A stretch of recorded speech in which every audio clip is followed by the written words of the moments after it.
I was drunk, but then I was not that drunk that I don't remember anything. And the guy was pretty sober. And when it happened, I went in shock for a second because how can something like this happen? What happened? It took me some time to process. And then when I told my friends immediately this happened, they were like, oh, it's because you were drunk and all. And I started questioning myself. Was I the wrong person? But then it was not me who did anything like that. It was him. He started all those things. Last year, almost 200,000 sexual offences were recorded by the police, marking a 210% increase over the last decade. And now, 1 in 4 women have been raped or sexually assaulted since the age of 16. And at the same time, young people are turning to online sources for information about sex, often before they're ready. Research suggests that early exposure to pornography, especially violent or degrading content, can warp perceptions of consent, intimacy, and gender roles. A 2023 Children's Commissioner report found that 79% of young people had seen violent pornography before the age of 18, with many describing it as unrealistic or even disturbing.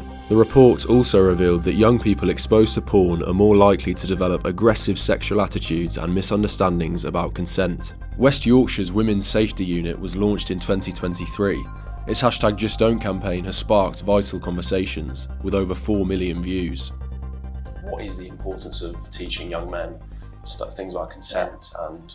It's critically important. So I went recently to a Leeds University Sexual Violence Awareness Week event, spoke to about 20 women in a room and was shocked to hear every one of those women had either directly experienced sexual violence or knew somebody who had directly experienced sexual violence. And it was someone from the university that they were dating or they'd known well or was a friend.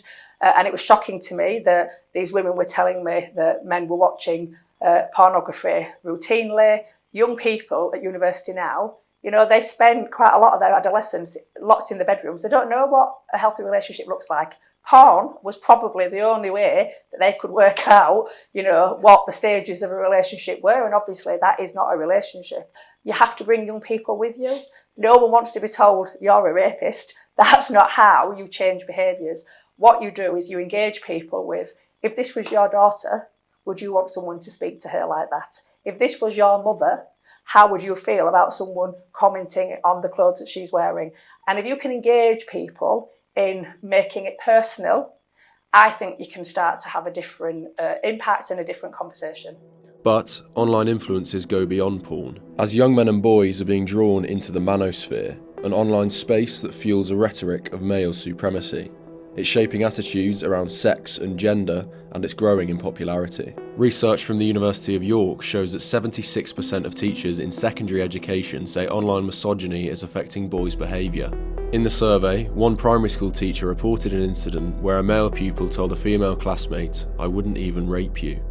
So, what is drawing young men into this space? And are we starting to see the effects? It's very clear that a lot of boys and young men are entering into these spaces without necessarily having already adopted those kinds of views. And you know, if you look at someone like Andrew Tate, the main sort of thing that he's selling is quite a sort of standard kind of self-improvement narrative around like how to get rich, how to pick up chicks. The overtly kind of sexist and misogynistic stuff is actually kind of more subtly kind of woven in to this kind of success narrative that he's selling. And it's that success narrative that speaks very kind of powerfully to those young guys who feel a sense of anxiety. Front and centre is the impact on girls and women of the kind of proliferation of these views among sort of boys and men.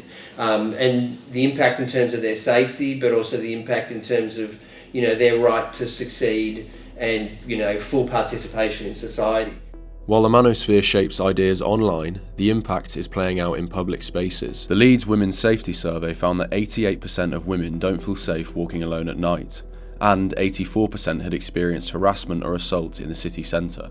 You noticed the way that women are talking about their safety in Leeds. Yeah. What are the significant things you're seeing? I think there are much more conversations happening about feelings of safety from women and girls, from boys, from men of all kinds. I think that those conversations and the spaces for those conversations are more likely to happen, and we see those happening.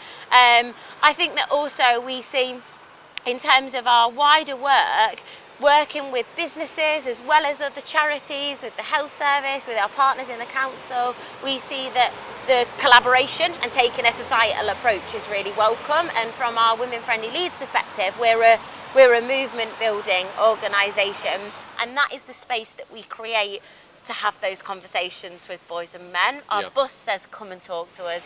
The impact of where you have that conversation and who with on the effectiveness of having it is crucial.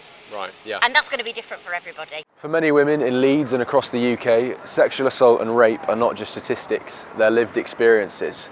And with the growing influence of the manosphere on young men and boys, the issue isn't going away. Conversations are starting, but real change will take more than just awareness. How do you think the experience has affected you in the longer term? It's just like I don't feel really safe, and it's a different kind of feeling whenever the topic of alcohol or partying comes up. It made me feel very weak and shameful when I don't even know what I did was wrong, that I'll feel bad, but somewhere I felt bad. Accept what you did wrong and apologize, because somewhere I feel even if he would have come and said that what he did was wrong and apologized, then maybe this wouldn't have been that difficult for me, because it's been months now and still somewhere it's like a very fresh experience for me.